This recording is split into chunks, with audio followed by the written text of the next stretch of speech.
J'ai gâché mon adolescence et ça a été le meilleur choix de toute ma vie.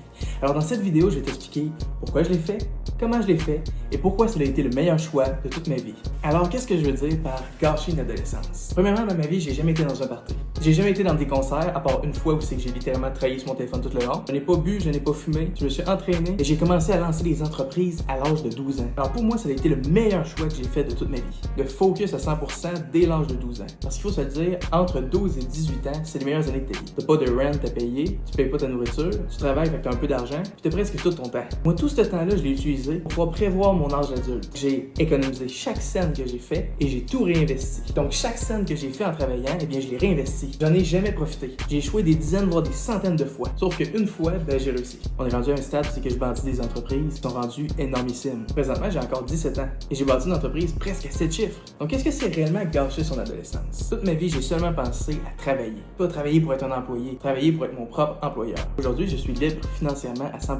J'ai des employés qui travaillent pour moi et j'ai des compagnies qui roulent sans moi. Est-ce que ça veut dire que je travaille pas? Absolument pas. Je travaille entre 60 à 75 heures semaine. Et puis quand il y a des employés qui manquent des journées, eh bien c'est moi qui se ramasse tout. Donc est-ce que je suis à 100% libre financièrement? J'en ai aucune idée. Est-ce que je sais, c'est que j'aurais pas pu être plus fier de moi. Donc Josh, ça sert à quoi tout ce que tu me dis là? Ce que je te dis là, c'est si t'es en bas de 18 ans ou proche, eh bien pense seulement à la réussite. Et là Josh, c'est quoi la réussite? On va établir ta réussite en suivant ce tableau. Il faut que tu comprennes comment tu veux que ta vie financière soit. Donc, est-ce que tu vas être un profil qui va juste investir? Donc, mettons des hedge funds, le S&P 500 ou la bourse américaine, anyway. Est-ce que tu vas être le profil qui va investir ou tu vas être le profil qui va essayer de lancer des compagnies? Bien, est-ce que tu vas littéralement être le profil qui va seulement travailler pour un employeur et espérer que sa vie change? Ça, c'est la troisième option. Premièrement, tu dois choisir entre ces options.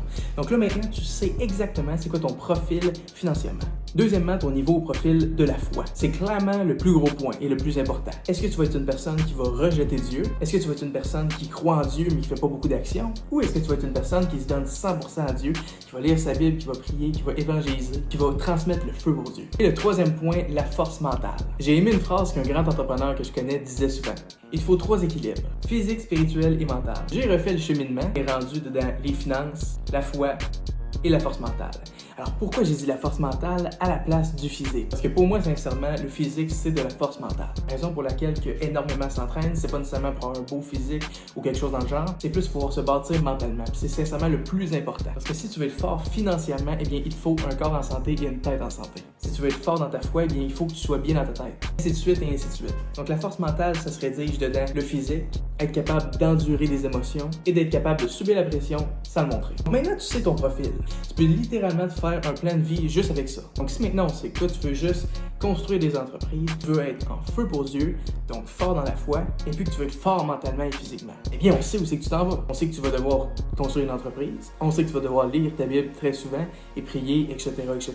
Et troisièmement, si tu veux devenir fort mentalement, eh bien on sait qu'il va falloir que tu t'entraînes, capable d'être en dessous de la pression sans réagir, d'être fort émotionnellement. Alors là, tu as ton type clair. Donc en suivant ça, moi ce que je me suis dit, je veux être un business owner, je veux être 100% libre. Je veux être fort dans la foi, communiquer ma foi, évangéliser, partager le feu. Et je veux être fort mentalement et physiquement. Alors de ce point, j'ai pu construire ma vie avant même qu'elle commence. J'ai même pas encore 18 ans et j'ai réussi à rallier tous ces points. Alors j'ai consacré, oui, 6 ans à ça, mais présentement, les gens de mon âge, à la place d'avoir plusieurs compagnies, eh bien ils sont tous en train de boire puis de s'amuser dans des parties, en se demandant dans quel travail ils vont appliquer. Donc ça le fait en sorte que je suis tellement en avance sur tout le monde que les gens me posent des questions. Comment tu as réussi financièrement? Comment tu as réussi physiquement? Puis comment tu as réussi dans la foi? Eh bien c'est simple, c'est 6 ans de gros travail. Ça s'est pas construit tout seul. Je te garantirai pas que tu vas arriver au même résultat que moi. Il faut se l'avouer, il y a eu des coups de chance là-dedans. Et il y a sincèrement juste eu du travail acharné pendant des années. Donc c'est pour ça que je pense avoir gâché mon adolescence, mais que c'était aussi le plus beau choix de toute ma vie. On est sur la fin de cette vidéo, donc n'hésite pas à liker et à t'abonner. Et dis-moi en commentaire qu'est-ce que tu en as pensé de cette vidéo et qu'est-ce que tu as appliqué dans ta vie. Soyez bénis.